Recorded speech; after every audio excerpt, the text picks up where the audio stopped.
Morning students, कैसे आप सब। आज हम पढ़ेंगे क्लास 11th के अंतर्गत दूसरा अध्याय जिसका नाम है जीव जगत का वर्गीकरण। इस अध्याय में आप लोगों ने अभी तक स्टडी किया है आर.एच. व्हिटेकर द्वारा दिया गया 5 जगत वर्गीकरण पद्धति, जिसमें आप लोगों ने देखा था कि आर.एच. व्हिटेकर ने मुनेरा जगत, प्रोटिस्टा जगत, कवक जगत, पादप जगत और जंतु जगत में सभी जीवों की जातियों को रखा है, वर्गीकृत किया है।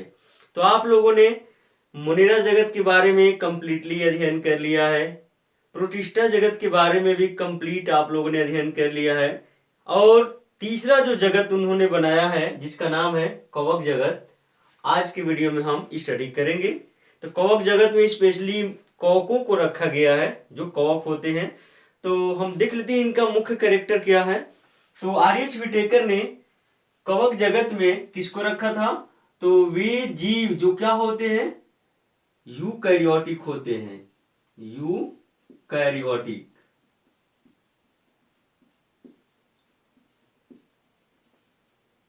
यूकैरियोटिक होते हैं, अर्थात ऐसे जीव जिनकी कोशिका में जो केंद्रक होता है वो सत्य प्रकार का होता है, अर्थात केंद्रक आवरण उनमें पाया जाता है, उन्हें यूकैरियोटिक कहते हैं। आपको पहले हमने बता रखा है। तो ये कवक जगत में रखे गए जीव क्या होते हैं, यूकैरियोटिक होते हैं, अर्थात सत्य केंद्रक इनमें पाया जाता है। दूसरा कैरेक्टर आप देखेंगे कि इनमें ये क्या होते हैं, तो बहुकोशिक होते हैं, बहुकोशिकी होते हैं, बहुकोशिकी होते हैं, मल्टीसेलुलर, अर्थात इन जीवों का जो शरीर है, इन जीवों का जो थैलस है, स्ट्रक्चर है, शरीर है, 2 या 2 से अधिक कोशिकाओं से बना होगा, अर्थात बहुकोशिकी होंगे। तो ये यूकैरियोटिक बहुकोशिकी। और तीसरा कैरेक्टर आर.एच. व्हिटेकर द्वारा दिया गया था कि परपोषी थे। क्या थे, परपोषी, इस जगत में रखे गए जीव हैं। तो यूकैरियोटिक हैं, बहुकोशिकी हैं, परपोषी हैं, ये याद रखेंगे इनके मुख्य कैरेक्टर। और आप लोगों ने देखा था कि परपोषी के अलावा इनमें मुख नहीं पाया जाता है, अर्थात जो भोजन उनमें ग्रहण करने का तरीका होता है वो अवशोषण के द्वारा करते हैं, अर्थात इसमें विशेष प्रकार का कोई अंग नहीं पाया जाता है भोजन को अवशोषण करने, भोजन को खाने के लिए। इसलिए ये सड़े गले मृत कार्बनिक पदार्थों पे उगते हैं और वहीं से अपना भोजन ग्रहण करते हैं। इनमें मुख और मतलब कहा जाए तो भोजन ग्रहण करने के लिए विशेष कोई अंग नहीं पाया जाता है। तो ये क्या होते हैं स्टूडेंट्स, यूकैरियोटिक होते हैं, बहुकोशिकी होते हैं, परपोषी होते हैं और भोजन का अवशोषण करते हैं। ये इसका क्या हो गया, कैरेक्टर हो गया। तो आप लोगों ने देखा कैरेक्टर के बारे में, तो लिख लेंगे आप लोग, इसमें आप लोग नोट कर लेंगे, तब आगे हम आपको इसके बारे में और डिटेल से बताएंगे कि इस जगत में रखे गए जीव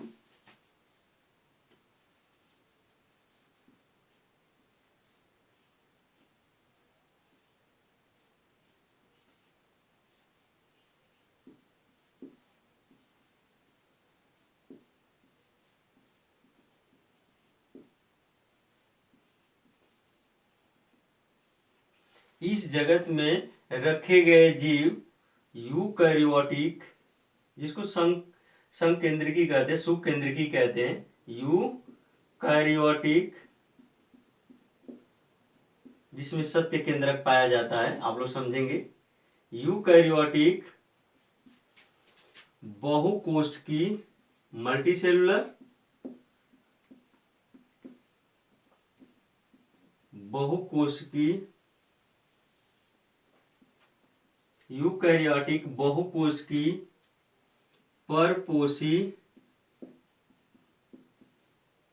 परपोषी एवं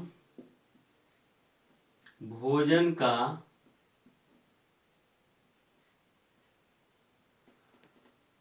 अवशोषण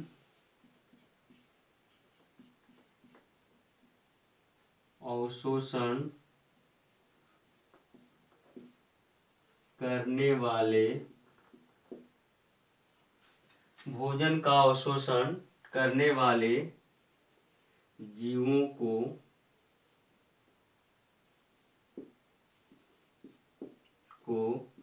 रखा गया है। तो इसका आप लोगों ने मुख्य कैरेक्टर क्या देखा है स्टूडेंट्स, कि इस जगत में रखे गए जीव यूकैरियोटिक बहुकोशिकीय परपोषी एवं भोजन का अवशोषण करने वाले जीवों को रखा गया है। और इसके मुख्य लक्षण आप लोग देखेंगे तो आप लोग हेडिंग डाल लेंगे मुख्य लक्षण।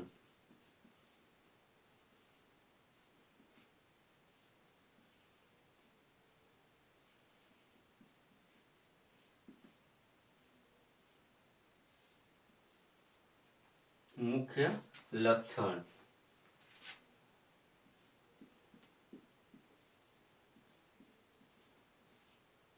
Important characters.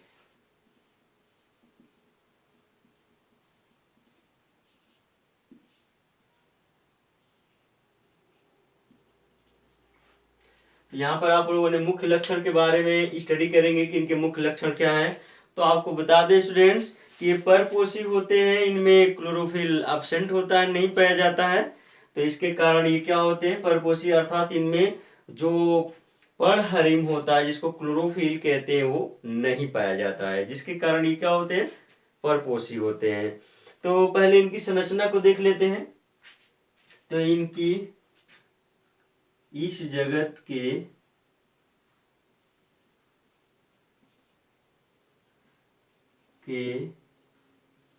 जीवों का मुख्य लक्षण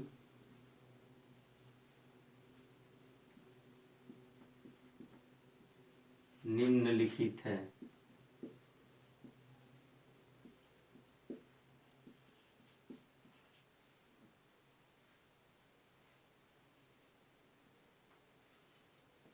निम्नलिखित है। इस जगत के जीवों का मुख्य लक्षण निम्नलिखित है। पहला आप लोग नोट करेंगे इसमें कि जो रखे गए जीव हैं इनमें जड़, तना, पत्तियां एब्सेंट होती है, नहीं पाई जाती हैं। जो कवक होते हैं, कवक जगत में रखे गए स्पेशली कवक होते हैं, तो इनमें जड़, तना, पत्तियां अनुपस्थित होती है। इनका जो शरीर होता है, प्लांट बॉडी होता है, वो क्या होता है, थैलस होता है। तो लिख लेंगे इनकी संरचना थैलस होती है। इनकी संरचना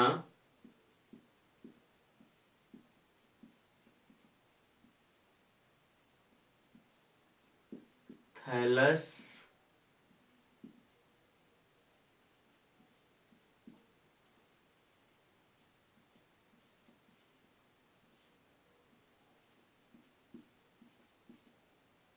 होती है,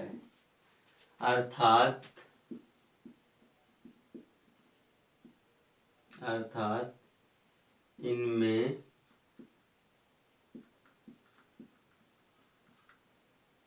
जड़, तना, पत्ती जैसी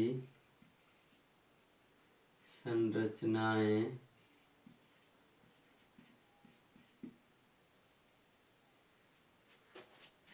नहीं पाई जाती हैं।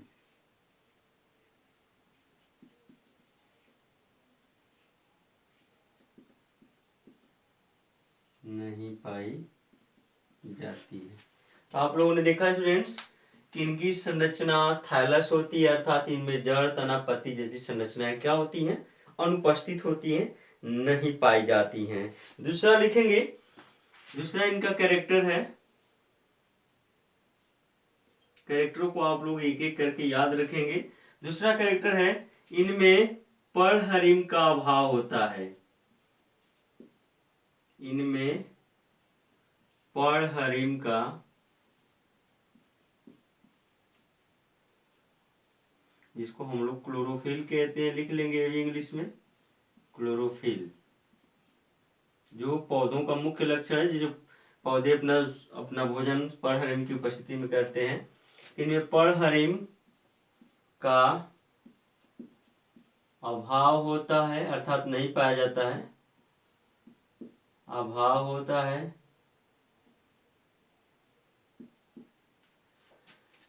जिसके कारण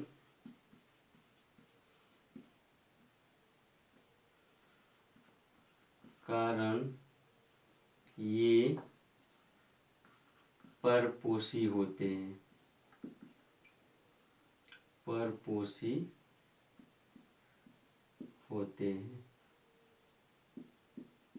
यहाँ आप लोगों ने देखा स्टूडेंट दूसरा कैरेक्टर कि इनमें परहरिम अर्थात क्लोरोफिल का अभाव होता है, जिसके कारण ये क्या होते हैं, परपोषी होते हैं, अपना भोजन स्वयं नहीं बना पाते हैं, अन्य जीवों पर सड़े गले स्थानों पर से अपना भोजन अवशोषण करते हैं। इस कारण इन्हें मृत्योपजीवी कहते हैं। परपोषी में क्या होते हैं, मृत्योपजीवी अर्थात मृत जीवों के अवशेषों से अपना पोषण करते हैं। अगला लिखेंगे, जो इनकी कोशिका भित्ति होती है स्टूडेंट्स, जो कवक होते हैं इनकी कोशिका भित्ति होती है काइटिन की बनी होती है। कई बार एग्जाम में पूछा गया है कि कवक की कोशिका भित्ति किसकी बनी होती है, काइटिन की। तीसरा लिख लेंगे कैरेक्टर इनके,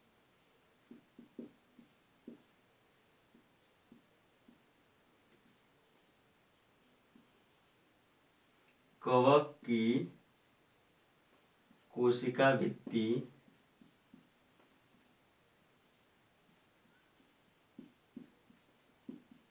कवक की कोशिका भित्ति काइटिन की बनी होती है,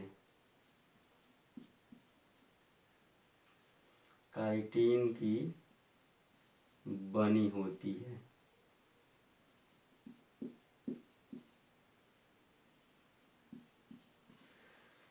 तो आप लोगों ने ये भी कवक की कोशिका भित्ति इसमें पाई जाती है कवक में, और इनकी कोशिका भित्ति किसकी बनी होती है स्टूडेंट्स, काइटिन की बनी होती है। इनका जो शरीर होता है, इनका जो कवक का शरीर होता है ये धागे नुमा संरचनाओं से बना होता है, जिनको हाइफी कहते हैं। ठीक है स्टूडेंट्स, इसको देखेंगे। जो कवक का जो प्लांट बॉडी अर्थात थैलस होता है वो कैसे बना होता है, तो ऐसे धागे नुमा संरचनाओं से ये बना होता है।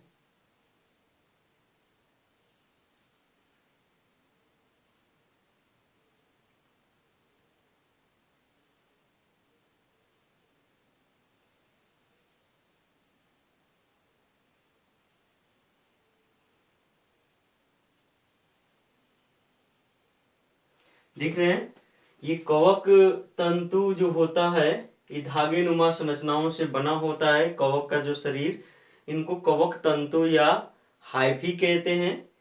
ये धागे नुमा संरचनाएं होती है जिनको कवक तंतु अर्थात हाइफी कहते हैं। याद रखेंगे, हाइफी, हाइफी हिंदी में कहते हैं, कवक तंतु कहते हैं।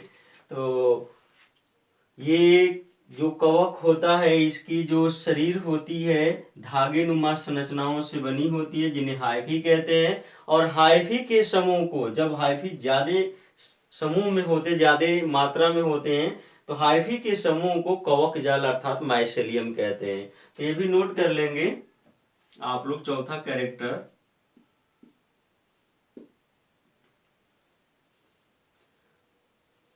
कवक का थैलस, कवक का थैलस धागे नुमा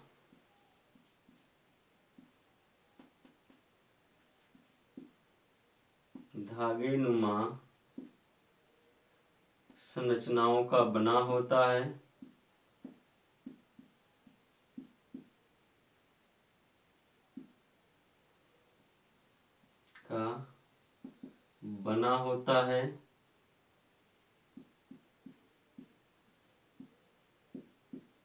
जिसे धागेनुमा संरचनाओं का बना होता है, जिसे कवक तंतु कहते हैं। कवक सूत्र या कवक तंतु लिख सकते हैं, कवक सूत्र या कवक तंतु, जिसको हाइफी आप लोग लिख सकते हैं इंग्लिश में, हाइफी कहते हैं। तो आप लोगों ने देखा स्टूडेंट्स, कवक का थैलस धागे नुमा संरचनाओं का बना होता है, जिसे कवक सूत्र या हाइफी कहते हैं। आगे लिख लेंगे,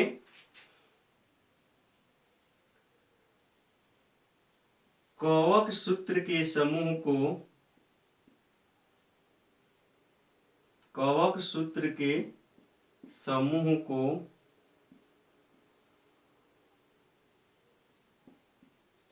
को कवक जाल कहते हैं। कवक जाल, माइसेलियम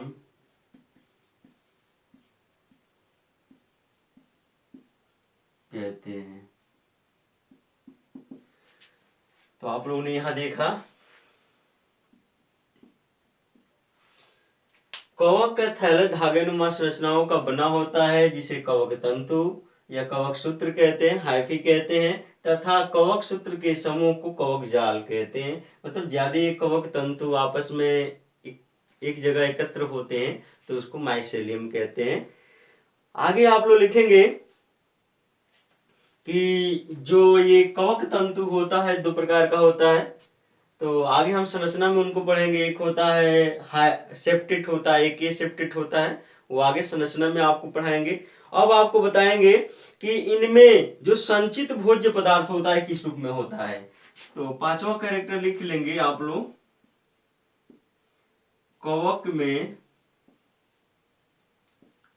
में संचित भोज्य पदार्थ, संचित भोज्य पदार्थ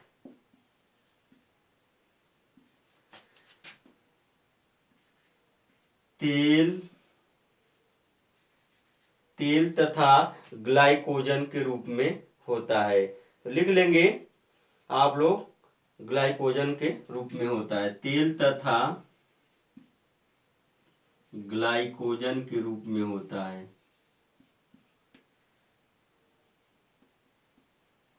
ग्लाइकोजन के रूप में होता है। ये भी कई बार पूछा गया है कि कवक में जो संचित भोज्य पदार्थ किस रूप में होता है, तो तेल या ग्लाइकोजन के रूप में होता है। ये आप लोगों ने देखा किसके बारे में। तो कवक के कुछ मुख्य कैरेक्टर, थोड़ा जनन को देख लेते हैं। तो छठवां कैरेक्टर आप लोग नोट कर लेंगे इसका मुख्य कैरेक्टर कि जनन किस प्रकार का होता है। तो कवक में मुख्य रूप से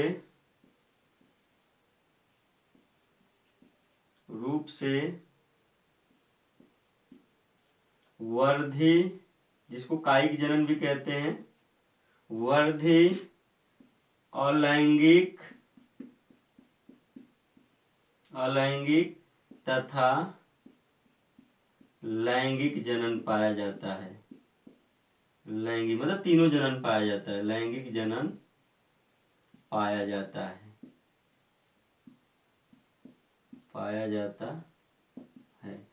तो यहाँ आप लोगों ने देखा कि कवक में मुख्य रूप से वर्धी जनन, अलैंगिक जनन तथा लैंगिक जनन पाया जाता है। आपको बता दें कि जो कवक का हम अध्ययन करते हैं जीव विज्ञान की किस शाखा के अंतर्गत करते हैं। तो याद रखेंगे स्टूडेंट्स कि कवक का अध्ययन जीव विज्ञान के जिस शाखा के अंतर्गत करते हैं उसका नाम है कवक विज्ञान, जिसको हम माइकोलॉजी कहते हैं या माइकोसिटोलॉजी कहते हैं। तो आप लोग इसको भी नोट कर लेंगे, इसको इरेज कर देते हैं, मिटा देते हैं।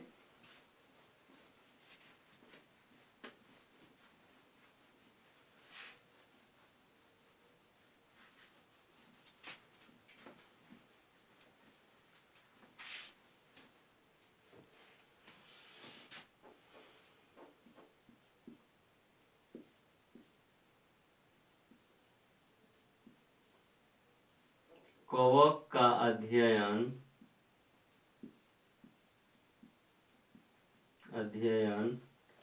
जीव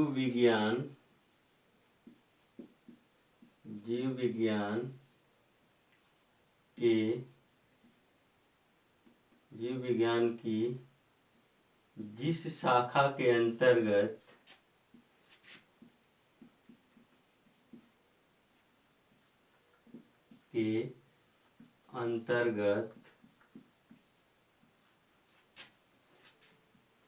करते हैं,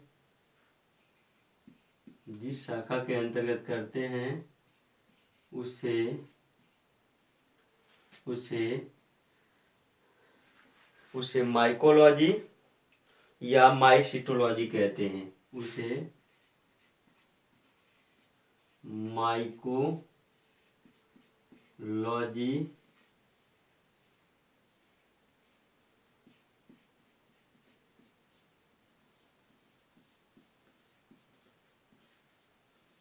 या माइसिटोलॉजी माइसिटोलॉजी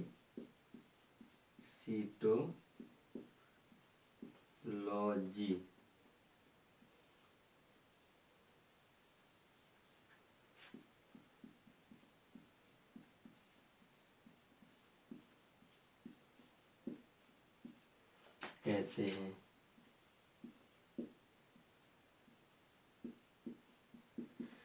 तो आप लोगों ने यहाँ देखा कि कवक का अध्ययन जीव विज्ञान की जिस शाखा के अंतर्गत किया जाता है उसे माइकोलॉजी या माइसिटोलॉजी कहते हैं। आपको अब बताएंगे कि माइकोलॉजी या माइसिटोलॉजी के जनक कौन है, अर्थात कवक विज्ञान, इसको कवक विज्ञान कहते हैं, माइकोलॉजी को कवक विज्ञान अर्थात माइकोलॉजी। तो कवक विज्ञान अर्थात माइकोलॉजी के जनक कौन है? तो आगे लिखेंगे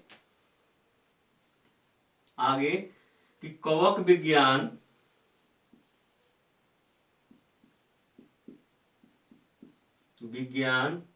अर्थात माइकोलॉजी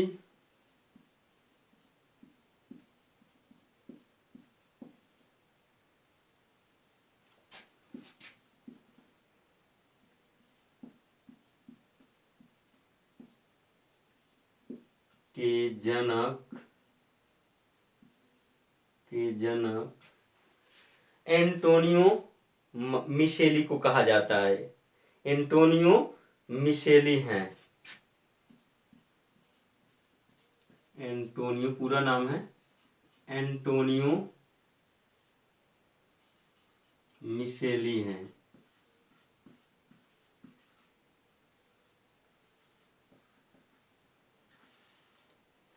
तो आप लोगों ने यहां देखा कि कवक विज्ञान अर्थात माइकोलॉजी के जनक एंटोनियो मिशेली हैं, जिन्होंने कवक की लगभग 900 प्रजातियों का अध्ययन किया था। जिन्होंने, ये इंपॉर्टेंट सब कैरेक्टर आप लोग याद रखेंगे, जिन्होंने लगभग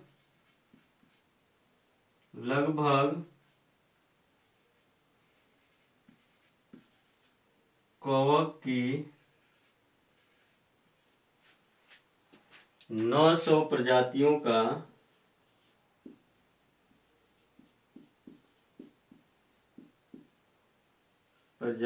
का अध्ययन किया था।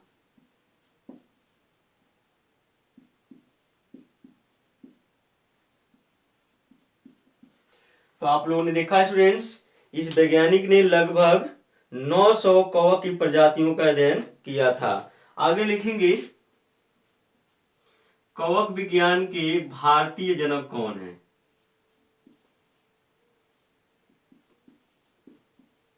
कवक विज्ञान अर्थात माइकोलॉजी के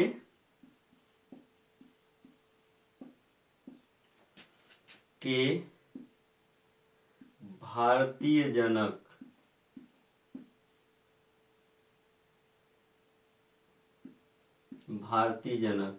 उनका नाम है स्टूडेंट्स ई जे बटलर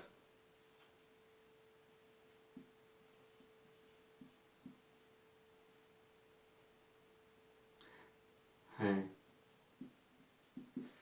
तो आप लोगों ने देखा कवक विज्ञान अर्थात माइकोलॉजी के भारतीय जनक ई जे बटलर हैं। ये सब आप लोग याद रखेंगे।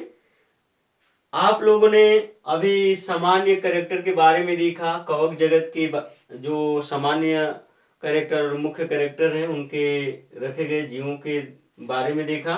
और यहाँ तक कि आप लोगों ने देखा कि इनके कवक विज्ञान का अध्ययन विज्ञान की किस शाखा के अंतर्गत किया जाता है। फिर कवक विज्ञान अर्थात माइकोलॉजी के जनक कौन है, इंडियन जनक कौन है, तो इस सारी तो चीज आप लोगों ने इस टॉपिक में पढ़ लिया। अब देखेंगे कवक का वास स्थान, कवक कहाँ पाए जाते हैं, उनमें पोषण किस प्रकार से होता है।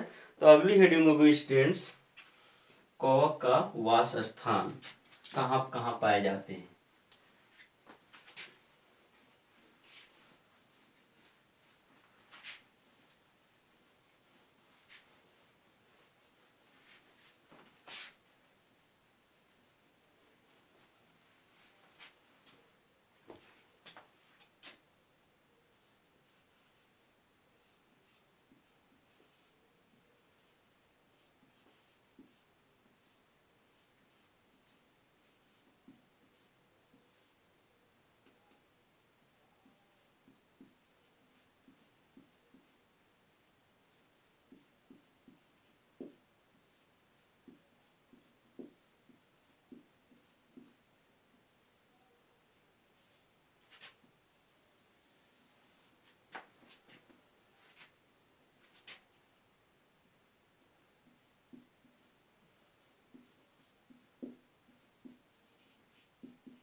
हैबिटेट एंड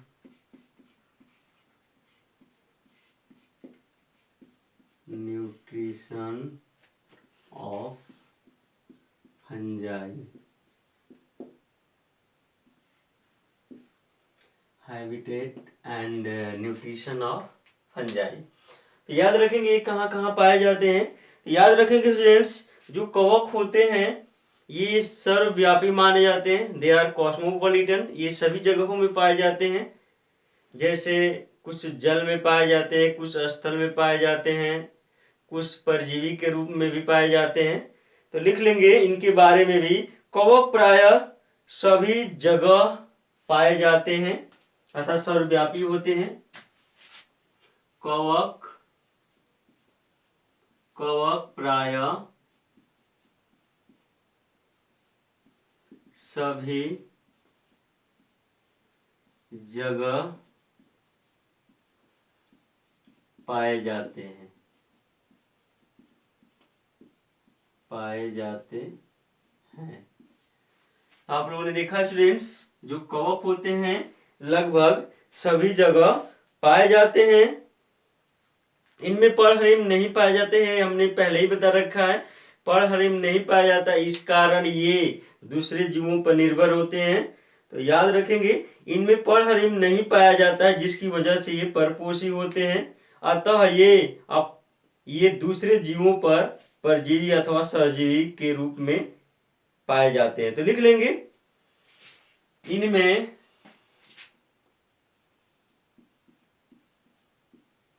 इनमें पर्णहरिम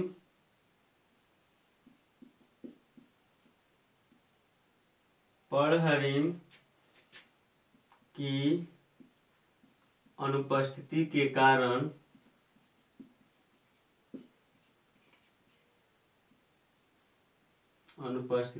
कारण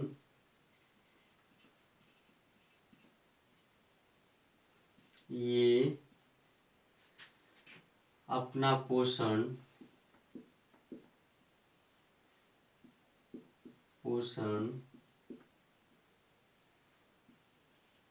दूसरे जीवों से परजीवी या सहजीवी के रूप में परजीवी या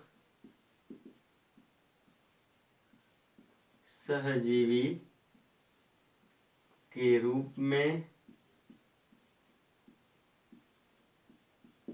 आप लोगों ने देखा स्टूडेंट्स, कवक प्राय सभी जगह पाए जाते हैं। इनमें पर्णहरिम अनुपस्थित होने के कारण अपना भोजन दूसरे जीवों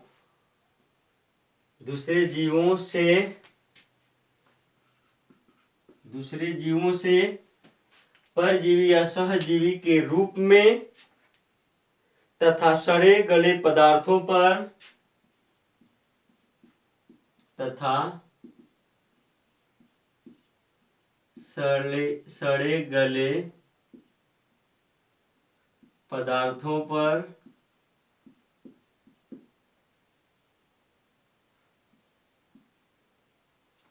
सड़े गले पदार्थों पर जैसे खाद्य सामग्री, सड़े गले पदार्थों पर जैसे खाद्य सामग्री, अचार, मुरब्बा,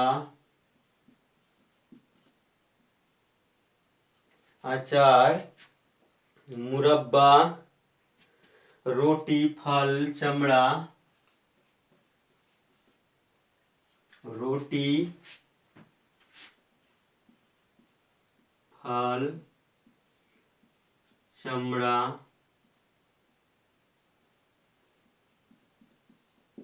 आदि, रोटी, फल, चमड़ा आदि पर मृतोपजीवी के रूप में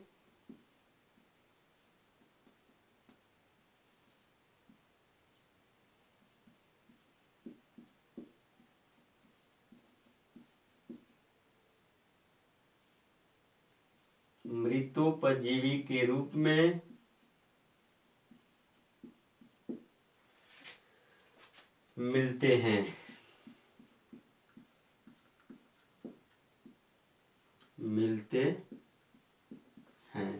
तो आप लोगों ने देखा यहाँ पर कि ये सड़े गले पदार्थों पर जैसे खाद्य सामग्री, अचार, मुरब्बों, रोटी, फल, चमड़ा आदि पर मृतोपजीवी के रूप में पाए जाते हैं या मिलते हैं।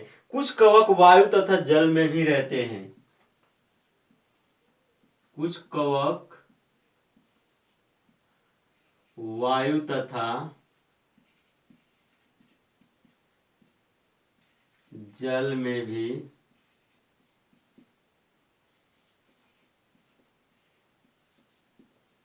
रहते हैं। कुछ कवक कहाँ रहते हैं? वायु तथा जल में भी रहते हैं।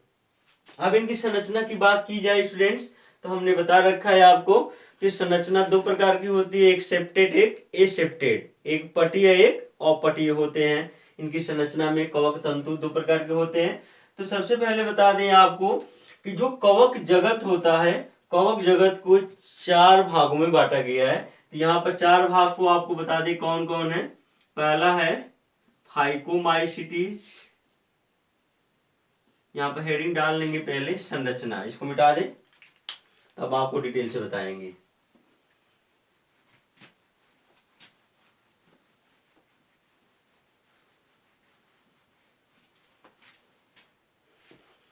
तो हेडिंग कवक की संरचना, कवक की संरचना।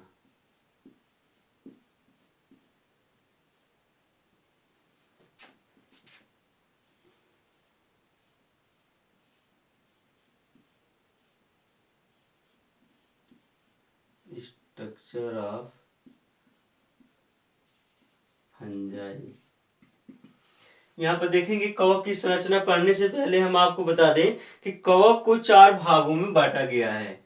कौन कौन से? तो पहला है स्टूडेंट्स फाइकोमाइसिटीज,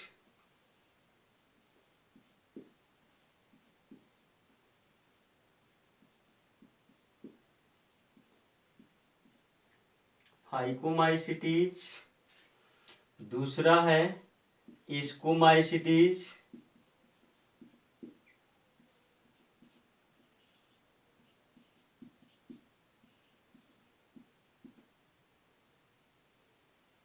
स्कोमाइसिटीज, तीसरा है बेसिडियोमाइसिटीज,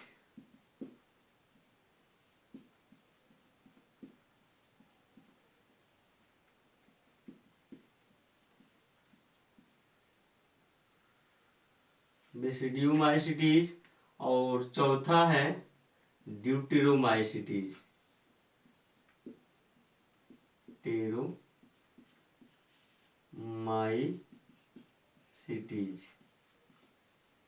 तो याद रखेंगे, इसको आप लोग रट डालेंगे कि कवक जगत को 4 भागों में बांटा गया है। Phycomycetes, ascomycetes, basidiomycetes, deuteromycetes. अब संरचना में देखते हैं कि संरचना में आखिर इनको जानना क्यों जरूरी है, क्योंकि कवक तंतु जो होते हैं, इनकी संरचना में जो कवक तंतु होते हैं वो 2 प्रकार के होते हैं। तो इसमें आप लोग लिख लेंगे कि कवक तंतु संरचना के आधार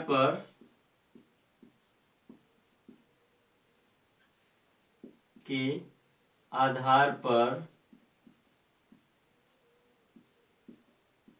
कवक तंतु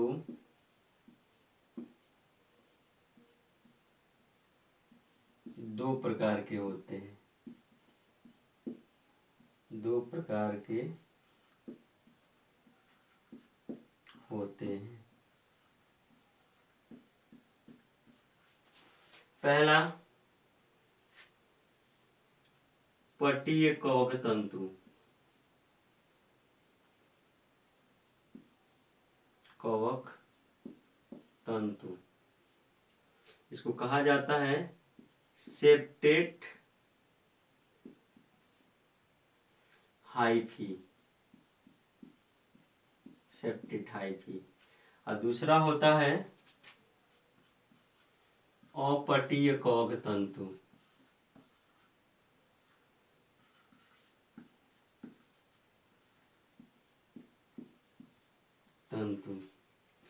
एसेप्टेट हाइफी, एसेप्टेट हाइफी, या इसको सिनोसिटिक भी कहा जाता है, या सिनोसिटिक संकोशिकीय, COENO सिनोसिटिक हाइफी। सिनोसिटिक का मतलब होता है कि जब एक ही कोशिका में कई केंद्रक पाए जाते हैं, ऐसी हाइफी जिसमें कई केंद्रक उपस्थित होते हैं उनको सिनोसिटिक कहा जाता है, अर्थात संकोशिकीय कहा जाता है, संकोशिकीय। इसकी हिंदी होती है संकोशिकीय, याद रखेंगे आप लोग। तो कवक तंतु 2 प्रकार के, पटीय एक अपटीय। इसको समझ लेते हैं। जिनमें पट पाए जाते हैं उनको पटीय कहा जाता है, जिनमें पट नहीं पाए जाते उनको अपटीय कहा जाता है। तो संरचना पहले बना लेते हैं, तब आपको समझाएंगे।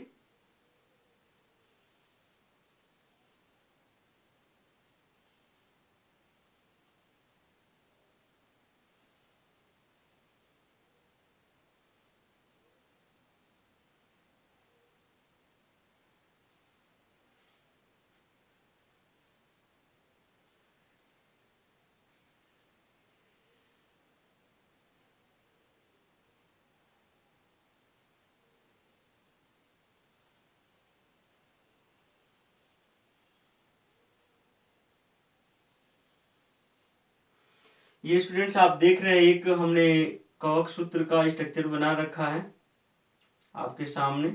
इनमें ये पट बना रहे हैं, देख रहे हो आप लोग। इसी को पट कहा जाता है। जिनमें पट पाए जाते हैं सेप्टा बोला जाता है इंग्लिश में। जिनमें पट पाए जाते हैं उनको पटीय कहा जाता है, जिनमें पट नहीं पाए जाते उनको अपटीय कहा जाता है। तो सीधा सीधा आप लोग इसका आंसर दे सकते हैं कि ऐसे कवक तंतु जिनमें पट पाए जाते हैं उनको पटीय कवक तंतु कहते हैं, जिनमें पट नहीं पाए जाते हैं उनको अपटीय कवक तंतु कहते हैं। देख रहे हो इसमें पट के कारण इनके केंद्रक अलग अलग हो रहे हैं।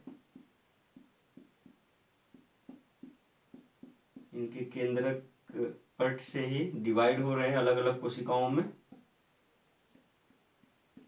ये हो गया पट, इसको कहते हैं पट, इंग्लिश में सेप्टा, सेप्टा।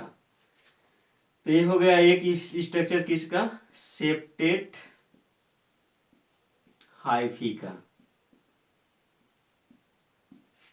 पटीय कवक तंतु का आपके सामने हमने स्ट्रक्चर बना रखा। अपटीय का बना लेते हैं। तो इसमें कवक तंतु में, इस कवक तंतु में पट नहीं पाए जाएंगे, तो ये संरचना आप लोग बना लेंगे।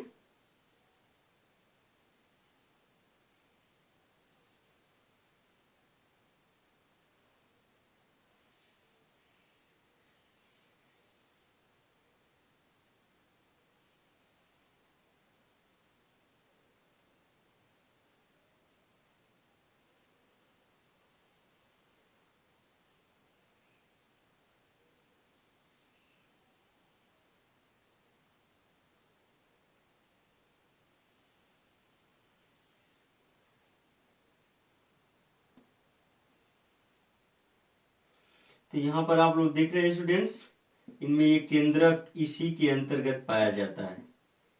इनमें पट आप लोग देख रहे हैं, कहीं दिख रहा है? नहीं दिख रहा है, जिसके कारण के केंद्रक आपस में ही फ्यूज नहीं है, लेकिन ये कहीं कोशिका के अंतर्गत दिख रहे हैं। तो ये हो गए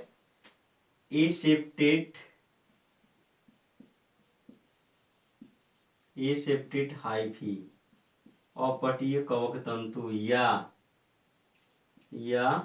सिनोसिटिक हाइफी। तो आप लोगों ने देखा कि इनकी संरचना के आधार पर कवक तंतु दो प्रकार के, एक पटीय कवक तंतु, दूसरा अपटीय कवक तंतु। अब आपको बता दें कि यहाँ पर आपको हमने बताया था कि कवक जगत को 4 भागों में बांटा गया है: फाइकोमाइसिटीज, एस्कोमाइसिटीज, बेसिडियोमाइसिटीज, ड्यूटेरोमाइसिटीज। तो जो फाइकोमाइसिटीज होते हैं उनमें अपटीय कवक तंतु पाए जाते हैं। याद रखेंगे, फाइकोमाइसिटीज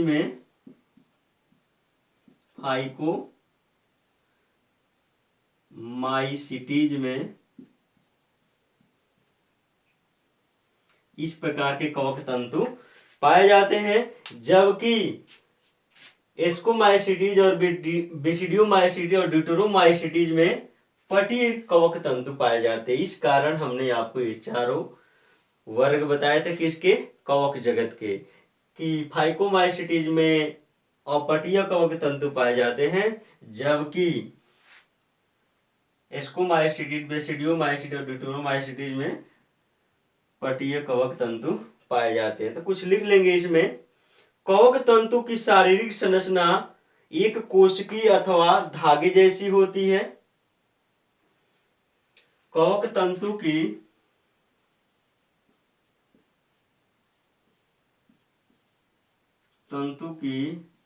शारीरिक संरचना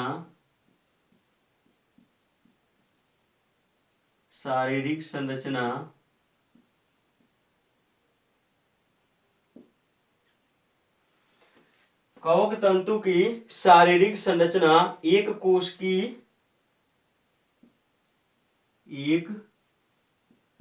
कोशिकीय या धागे जैसी होती है।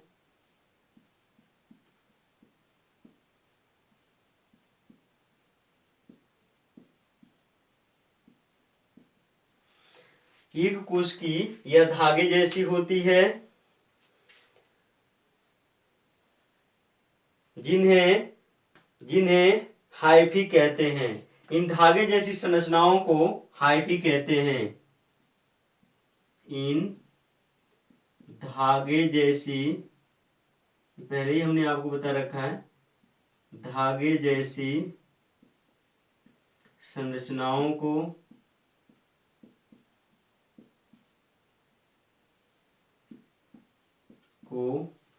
कवक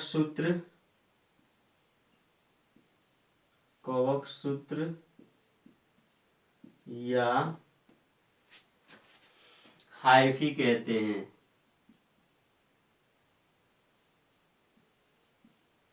हाइफी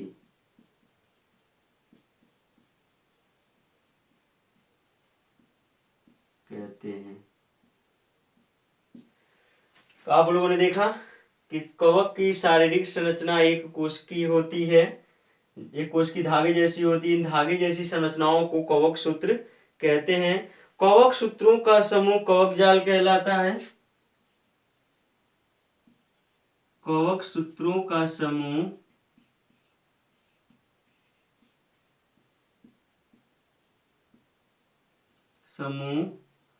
कवक जाल माइसेलियम लिख सकते हैं कहलाता है।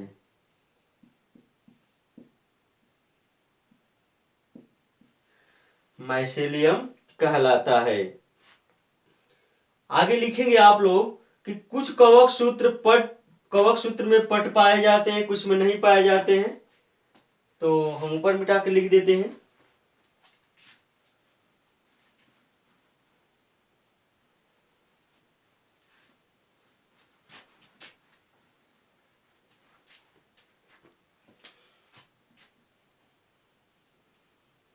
कुछ कवक सूत्र में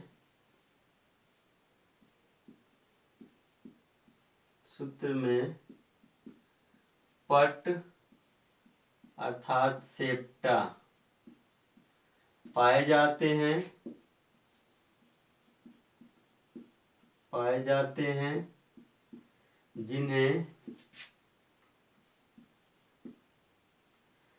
जिन्हें पटीय कवक तंतु कहते हैं। पटीय कवक तंतु सेप्टेट हाइफी कहते हैं।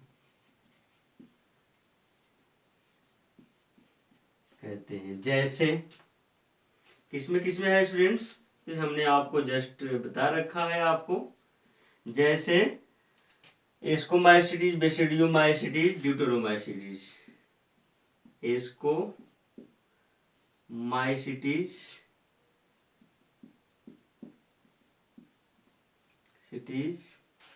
और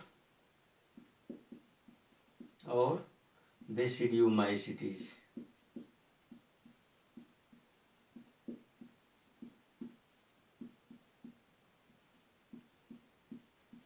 बेसिडियोमाइसिटीज आदि। कुछ ऐसे भी कवक तंतु होते हैं जिनमें सेप्टा नहीं पाए जाते हैं, उनको अपटीय कवक तंतु कहते। लिख लेंगे कुछ कवक सूत्र में पट नहीं होते। कुछ कवक सूत्र में अर्थात हाइफी में पट नहीं होते। पट अर्थात सेप्टा नहीं होते।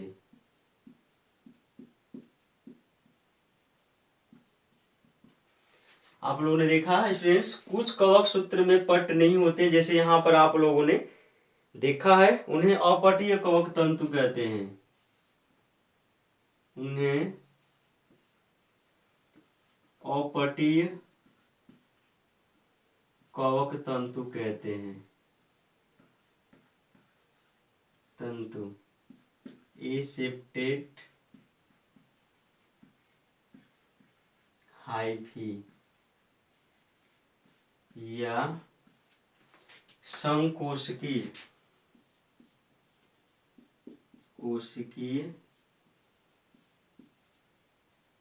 कवक सूत्र।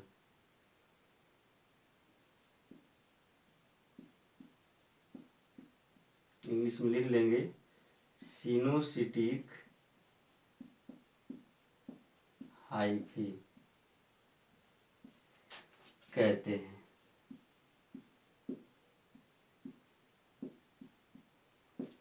जैसे ड्यूटेरोमाइसिटीज, जैसे फाइकोमाइसिटीज।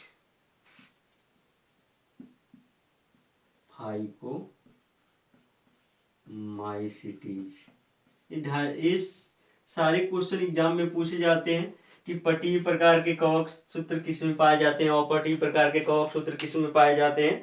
तो ये सारी चीज आप लोग एकदम दिमाग में भर लेंगे। ये सारी इंपॉर्टेंट है आप लोगों के लिए। आगे बता दें कि आपको कौकों में जनन पढ़ाएंगे अगले वीडियो में। आज की वीडियो में यहीं तक रहने देते हैं स्टूडेंट्स।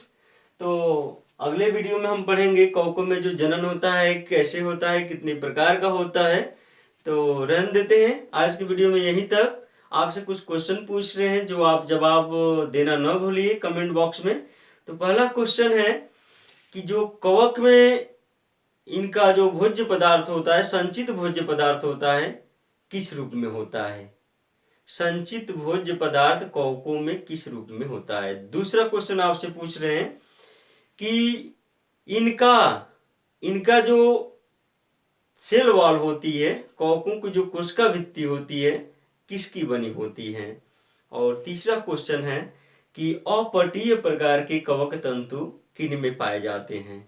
अपटीय अर्थात एसेप्टेड जो हाइफी होते हैं किन में पाए जाते हैं?